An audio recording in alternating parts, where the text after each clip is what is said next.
ಹೇಳಿದ್ನಲ್ಲ 29-30 ಆಗಸ್ಟ್ 2007 ಸುದೀರ್ಘವಾದ ಚರ್ಚೆ ನಡೆದಂಥದ್ದು.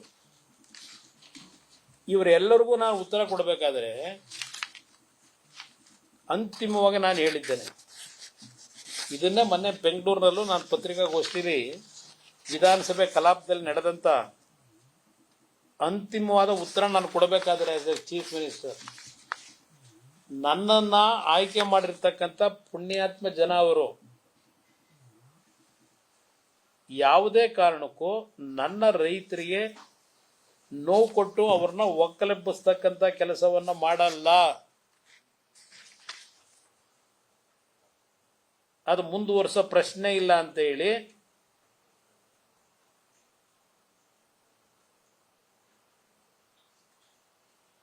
ಇಲ್ಲಿ ಹೇಳ್ತೀನಿ. ಇಲ್ಲಿ ಇವತ್ತೇನು ಹೇಳಿದಾರಲ್ಲ, HLCC ಮೀಟಿಂಗು ಹೇಳ್ತಾರೆ ನೋಡಿ, ಈ ಮಟ್ಟಕ್ಕೆ ರೈತರನ್ನ ಒಕ್ಕಲೆಬ್ಬಿಸಲಿಕ್ಕೆ ನೀವು ಹೊರಟಿದ್ದೀರಿ ಎಂದೇನು ಎಲ್ಲಾ ಸದಸ್ಯರುಗಳು ಹೇಳಿದ್ದಾರೆ. ನಾನು ಇಲ್ಲಿ ಒಂದು ವಿಷಯವನ್ನು ಹೇಳುವುದಕ್ಕೆ ಬಯಸುತ್ತೇನೆ. HLCC ನಲ್ಲಿ ನಮ್ಮ ಸರ್ಕಾರ ಬಂದ ಮೇಲೆ ಏನು ತೀರ್ಮಾನವಾಗಿದೆ ಎಂದು ಹೇಳುವುದಕ್ಕೆ ಬಯಸುತ್ತೇನೆ. ಡಾಲರ್ಸ್ ಹೋಟೆಲ್ ಲಿಮಿಟೆಡ್ 17ನೇ ತಾರೀಕಿನ HLC ಮೀಟಿಂಗ್ ನಲ್ಲಿ ಬಂದಿದೆ. Nature of approval, consent process, status of acquisition not commenced, whether consent letter submitted not yet, century retirement not yet, ಈ ತರ ಎಲ್ಲ ಹೇಳ್ಕೊಂಡು ಹೋಗಿದ್ದೀನಿ. ಸ್ವೇಚ್ಛಾಚಾರವಾಗಿ ತೀರ್ಮಾನಗಳು ಆಗಿಲ್ಲ, ಆಗುವುದಕ್ಕೆ ಅವಕಾಶವನ್ನೂ ಕೊಟ್ಟಿಲ್ಲ. ಇದೆಲ್ಲ ಹೇಳಿ ನನ್ನ ರೈತರನ್ನ ಒಕ್ಕಲೆಬ್ಬಿಸ್ತಕ್ಕಂಥ ಪ್ರಶ್ನೆ ಇಲ್ಲ, ಅದನ್ನ ಸ್ಟಾಪ್ ಮಾಡ್ತೀವಿ ಅಂದ್ರೆ ಹೇಳಿದ್ದೀನಿ. 1ನೇ ತಾರೀಕು ಆಗಸ್ಟ್ 2007 ಡೇಟು ನನ್ನ ತಲೆಯಲ್ಲಿದೆ. ಆಮೇಲೆ ಈ DLF ಇವತ್ತು ಚರ್ಚೆ ಮಾಡಿದ್ದಾರೆ. ಪಾಪ DLF ಅವನು ಯಾವನ್ನ ಮುಖ ನೋಡಿಲ್ಲ ನಾನು. DLF ನಿಮ್ದು ಸಂಬಂಧ ಬಿಚ್ಚಣಂತೆ. ತಾವರೆಕೆರೆ ಹೋಬಳಿ ಅವನು ಯಾರ ಪಾಪ ಬ್ರಿಟಿಷರ್ ಕಾಲದಲ್ಲಿ ಬಂದಿದ್ದ ಫಾರಿನ್ನಿಂದ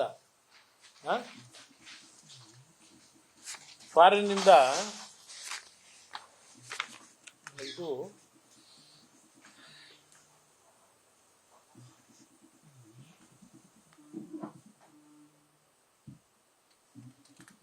ಇಲ್ಲ, ಇದೇನು ಬೇಡ ನನಗೆ. ಇದು ನನಗೆ ಬೇಕಾಗಿರೋದು DLFದು.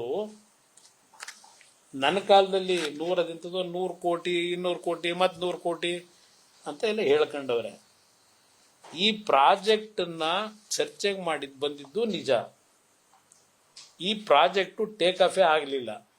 ಅದಕ್ಕೆ ಕಾರಣ ವಿಧಾನಸಭೆ ಕಲಾಪದಲ್ಲಿ ನಾನು ಹೇಳಿದ್ದೀನಿ, 1ನೇ ತಾರೀಕು ಆಗಸ್ಟ್ 2007ನೇ ತಾರೀಕಿನಂದು 2007ನೇ ಇಸ್ವಿ 1ನೇ ತಾರೀಕು 8ನೇ ತಿಂಗಳು ಆಗಸ್ಟ್ ನಾನು ಹೇಳಿರ್ತಕ್ಕಂಥದ್ದು ಈ ಪ್ರಾಜೆಕ್ಟ್ ಅನ್ನ ಮುಂದುವರಿಸಲ್ಲ, ನಿಲ್ಲಿಸ್ತೀವಿ ಅಂತ ಹೇಳಿದ್ದೀನಿ. ವಿಧಾನಸಭೆ ಕಲಾಪದಲ್ಲೇ ಬಿಡದಿದ್ದು, ನಾನು ಅದಕ್ಕೆ ಕನ್ಫೈನ್ ಆಯ್ತಿರೋದು ಬಿಡದಿದ್ದಕ್ಕೆ.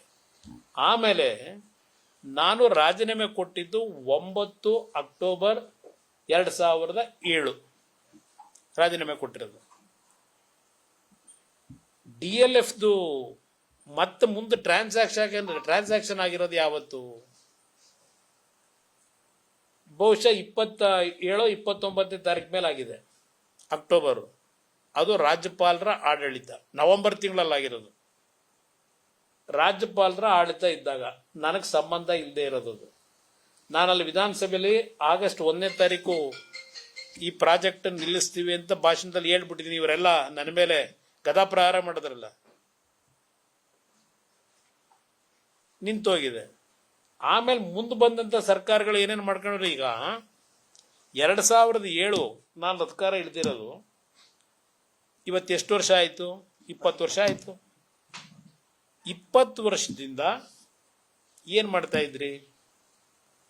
ಮಿಸ್ಟರ್ DK ಶಿವಕುಮಾರ್, ನಾನು ನಿಮ್ಮನ್ನು ಮುಖ್ಯಮಂತ್ರಿ ಅಂತ ನಾನು ಹೇಳಕ್ತಿದ್ವೇ ಇಲ್ಲ.